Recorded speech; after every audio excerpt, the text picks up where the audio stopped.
नमस्कार. आपणा सर्वांचे खूप खूप स्वागत आहे. आजचा व्हिडिओ आहे माझे गुरु श्री नाटेकर सर यांचा.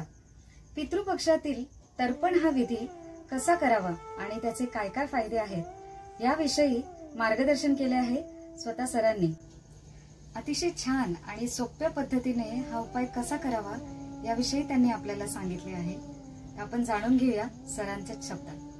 पितृ पंधरवडा 365 दिवसातले सर्वात चांगला पंधरवडा म्हणजे 15 दिवसाचा असतो.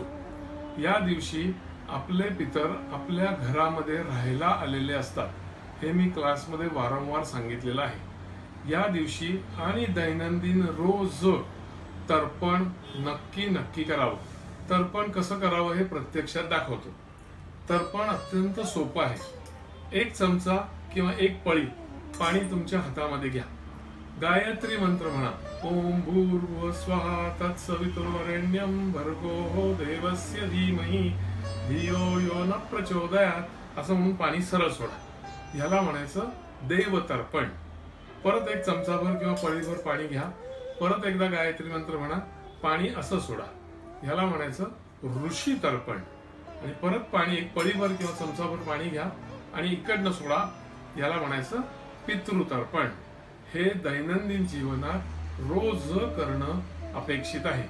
हे जे पाणी येईल ते पाणी तुळस सोडून कोणत्याही झाडाला घाला. ओम पितृभ्यो नमः. या जोडीला भगवान श्रीकृष्णाला जगद्गुरु ज्याला मानलं जातं त्याच्यासाठी सुद्धा तर्पण रोज करावं.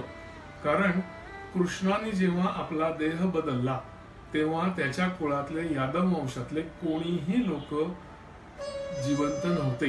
त्यामुळे कृष्णासाठी रोज जो तर्पण करेल त्याच्या घरात सुख शांती समृद्धी भरभराट राहील असं मी नाही म्हणत आहे, असं व्यास मुनी म्हणतात. म्हणून परत काय करायचं, 1 चमचाभर पाणी घ्यायचं हातामध्ये.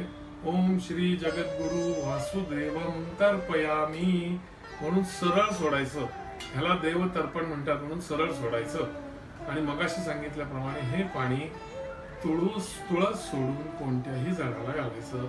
ह्या गोष्टी दैनंदिन जीवनात पितृ पंधरवड्यात न विसरता आणि इतर रोज दररोज करा. धन्यवाद.